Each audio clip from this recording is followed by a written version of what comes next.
Hey guys, so episode 1 of Dragon Ball Daima has aired in Japan. I just finished watching it. Very, very good start.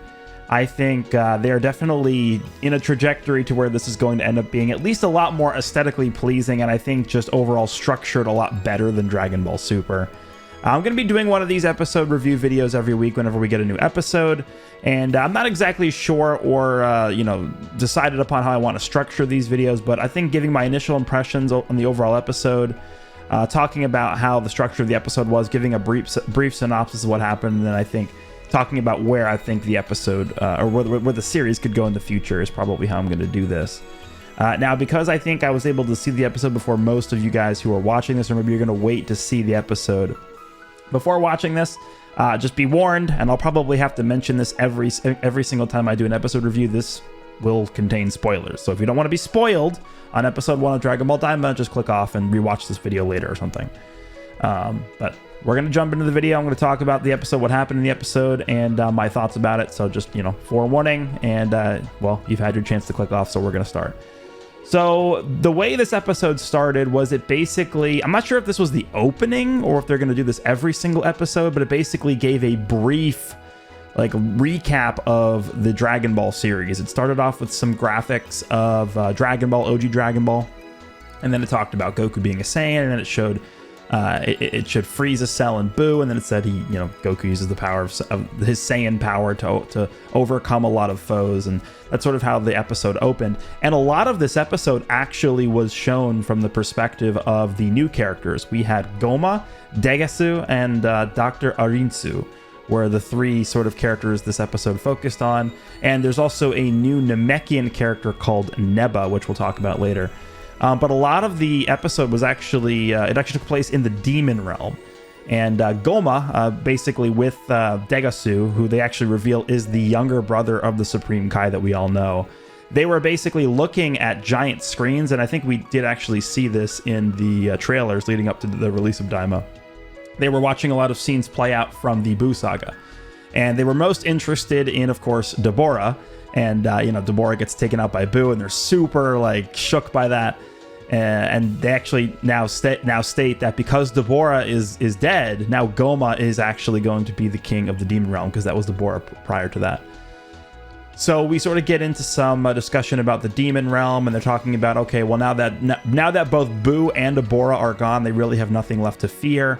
But Goma says that in order to ensure that those who defeated Buu don't really come and interfere or anything like that, the best thing is to do is, instead of wishing them to just disappear, which they theorize that the eternal dragon, because they want to use the Dragon Balls, will not be able to grant that wish. They said, let's do something that isn't as dark, and the dragon is more likely to wish grant, basically, which is to make all the characters that helped in the destruction of Majin Buu kids again. That's basically what they said. They want to turn them young again, is what he said. So that's sort of their crusade. And it's interesting because you get a bit of a sample of the Demon Realm throughout the first half of the episode. Sort of like Goma and Degasu in the throne room. We see a scene where Dr. Arinsu also comes in. Dr. Arinsu is the older sister of Degasu. So I guess her, Degasu, and Supreme Kai are all related. They're all siblings. And so they're all talking with each other. Dr. Arinsu kind of seems like she's kind of a little bit defiant of Goma and Degasu. So eventually we're going to go to Earth, and we're going to use the Earth's Dragon Balls to do this.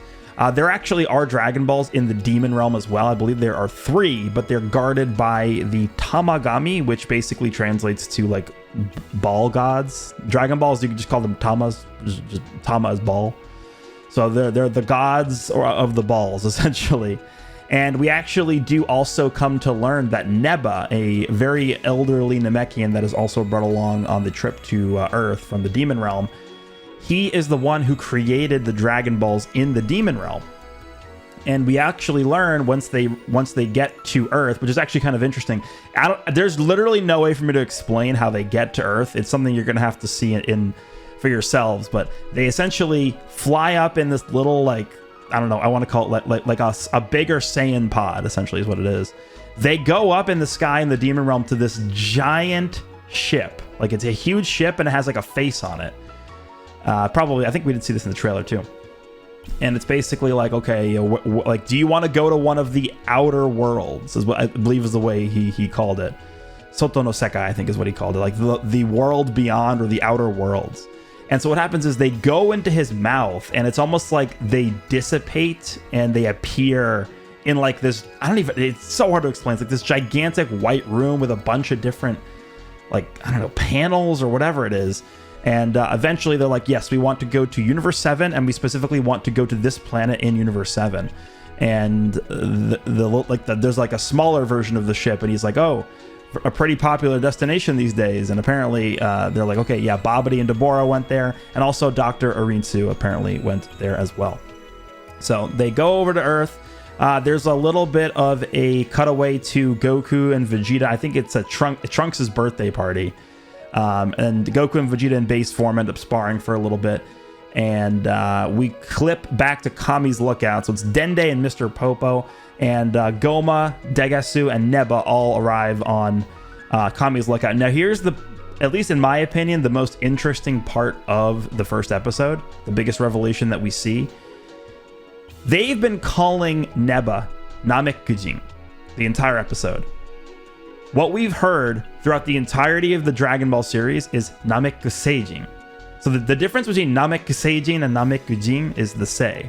And what that sei means, Namekusei, is planet Namek. But they don't use the word planet, they just use the word Namekujin. So instead of a Namek from planet Namek, it's just Namekian. Like, they're not from the planet Namek, they're just a Namekian. That's, I guess, the only way I can explain that. So what ends up happening is Goma recognizes that Dende is a Namekian, and he ends up explaining that Namekians are originally from the demon realm. So that, to me, was the biggest revelation from the episode. And the reason why I was so excited about that is because it kind of goes full circle back to Demon King Piccolo. Remember Demon King Piccolo in OG Dragon Ball originally was called like a demon. That's why his name is Demon King Piccolo. And he had his children. He had tambourine, drum, cymbal, piano. Like, they're all referred to as demons in OG Dragon Ball. And I think this is a really good way to go full circle back to that like standing of what Demon King Piccolo meant as a demon, not sort of just an alien from planet Namek. So that I thought was the most interesting thing. And then what happens is they decide to enlist Neba, and they're like, all right, Neba, let's get these Dragon Balls together. So even though it hasn't been a year since they've made the wish from the end of the Buu saga to defeat Kid Buu, Neba literally just puts his hand out, and it's like, I don't even know the best. He just like, it's like a vacuum cleaner. He sucks the Dragon Balls out from where they are across the world, and they all just gather over there. Now they're stone, and you have these 7 stone Dragon Balls laid out across the lookout. And Neba just like waves his hand over the stone Dragon Balls, and they turn back to the normal Dragon Balls. So they end up summoning the dragon, and the first wish that Goma makes is to turn essentially the main cast into children again. And that is the end of the episode. That's really all we get to. But there's actually quite a bit of backstory and world building throughout this episode. It's pretty nice to look at, pretty aesthetically pleasing. The only other really small thing I guess I could mention is because obviously Shenron's able to grant 3 wishes, which they seem surprised about. So I guess the demon dragon would not be able to grant 3 wishes. Apparently there's only 3 Dragon Balls in the demon realm from what it looks like, because there's 3 Tamagami. I think each of them guard 1 Dragon Ball. But the first wish obviously was to revert Goku and Vegeta and everyone else to kids again. The second wish that he said he wanted to do was to open his third eye, Goma said. Something to do with I don't remember the exact like phrasing he used, but it was opening his third eye, something to do with power that was like the power of the Demon King from Deborah's father. I don't remember his name. It went by so quickly. I'll have to look at that again because I'm like taking notes during the episode so I can remember everything. But that was the second wish he wanted to make, and I don't think they decided on a third wish yet. But Degasu said he wants to make a wish too, but they never decided on what that third wish would be. So anyway, that's basically what happened in this episode. And I think overall the story seems pretty compelling. I know a lot of people are not really into the whole Goku and friends becoming kids again, because it's very reminiscent of how GT started. I can assure you that this is certainly going to be a much different story than GT, just based off of what I've heard so far. I like that they're going into more detail about the history of Namekians and, you know, basically opening the entire Demon Realm. I thought one of the interesting things about this was when they were traveling from the Demon Realm to Earth, they actually specified, okay, it's going to be Universe 7 and then Earth in Universe 7. So this tells me that the Demon Realm, not only is it outside of Earth, it's like a different planet, it's outside of the universes. So originally we had just the universe. Then we had 12 universes, right, in Dragon Ball Super. And now we're even expanding outside of the 12 universes to include the Demon Realm. Now, we always knew there was a Demon Realm that existed, but it's nice to get clarification that the Demon Realm was even separate from the 12 universes. It's kind of its own area. And from within the Demon Realm, they refer to everything outside of that as like the outer worlds. So I think there's a lot that they could go into depth about here. I'm not sure. I don't think it's confirmed how many episodes Daima actually is going to be, but I think it's speculated to be between 20 and 25 episodes. Now, that's not a lot to really give a ton of exploration into this gigantic new world that they've, you know, introduced here with the Demon Realm, but I definitely could see them doing a bunch of interesting things with this.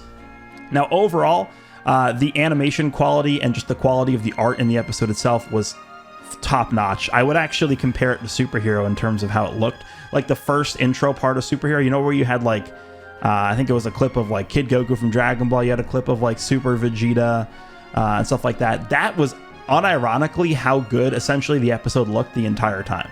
It is not even comparable to Super. Super had its moments. Dragon Ball Super had some good episodes and good scenes, but it's not even in the same realm. This Dragon Ball Daima has multiple times the quality that Dragon Ball Super had, and hopefully it's able to maintain that quality as we move forward. So aesthetically, this is a much better looking series than Super. So I'm pretty excited to see how they're going to handle a lot of the fighting scenes. We saw a bit of that in this episode with base Goku and Vegeta sparring, but they didn't really go too much in depth with that. There wasn't really any super incredible things that they had one beam struggle. It was a Kamehameha versus Galacon. Obviously got to get that in there for the symbolism, you know, Galacon versus Kamehameha beam struggle. But yeah, overall my initial impressions on everything was very, very good. I think they did a very good job here. I have some images pulled up. I'm going to pull up DBS Hype's page here. This is basically the intro I was talking about, where they were going through and talking about Goku and his past as a Saiyan, and they showed Frieza, they showed Cell, and they showed Buu as well. This is the image of Frieza down here. This is Degasu over here. Let me see if I can pull up the image. Yeah, here we go. This is Degasu. And then Goma is the short guy over here. So once Deborah was defeated, he, at that point, assumed the title of King of the Demon Realm, and that's what he is now, the King of the Demon Realm. This is them watching basically the fights between Deborah and Buu and Goku and Buu and stuff like that. And what else we got here? This is still them watching Goku versus Majin and Vegeta. There's Majin Vegeta's final explosion. This is Trunks' birthday party. By the way, this is also something interesting that I did notice as well. They did explain, because Goku's like, "Oh, weren't you guys fused?" Talking about Supreme Kai and Kibito. This was hilarious to me. Supreme Kai and Kibito were fused into Kibito Shin, right? That's the fused version of them two together. So Goku's like, "How did you guys separate?" And Kibito essentially is like, "Oh, you remember how you were fused, and then when you got absorbed by Buu, you became unfused? We had Fat Buu absorb us, and then we unfused."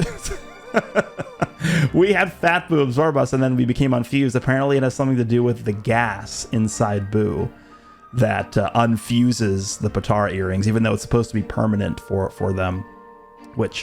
So now we have multiple different explanations as to why the Potara earrings are not permanent. We have the one from Super, of course, which is that only divine, divine entities, divine beings are going to be immortally fused or forever fused, whereas mortals, when they use the Potara earrings, it's only for a limited time. But now we have another explanation where it's like, even for divine beings, if you're absorbed by Buu, because of whatever, the gas inside Buu is going to actually unfuse you. That's literally what they said, and I'm like, okay, At this point, they're just trolling us with this. But yeah, I forgot about that.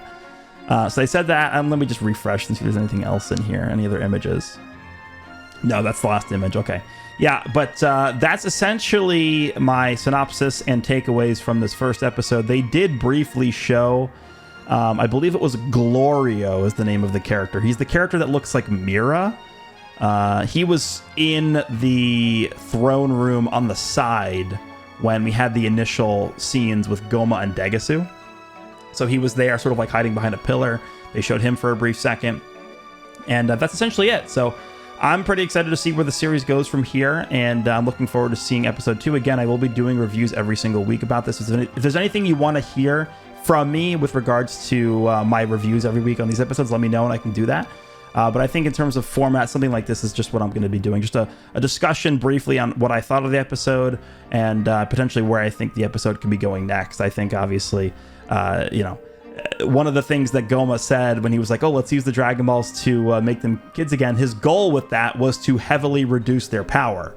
So I don't know if that's really going to work on Goku because, well, Goku has a lot of experience fighting as a kid. So it's going to start something. It looks like Supreme Kai and Kibito had some kind of implication as to what was going on. Obviously, Degasu and Dr. Arinsu are related to the Supreme Kai, so they probably have some knowledge on this. So assume they're going to be playing a big part in this series. But hopefully you guys, when you're able to see the episode, you do enjoy it. I think this is definitely going to be a much more, at least professionally looking, aesthetically pleasing series than Dragon Ball Super was. But very excited for the remaining episodes of Daima. Hope you guys enjoyed. Let me know what you think when you see it, and I will see you in the next one.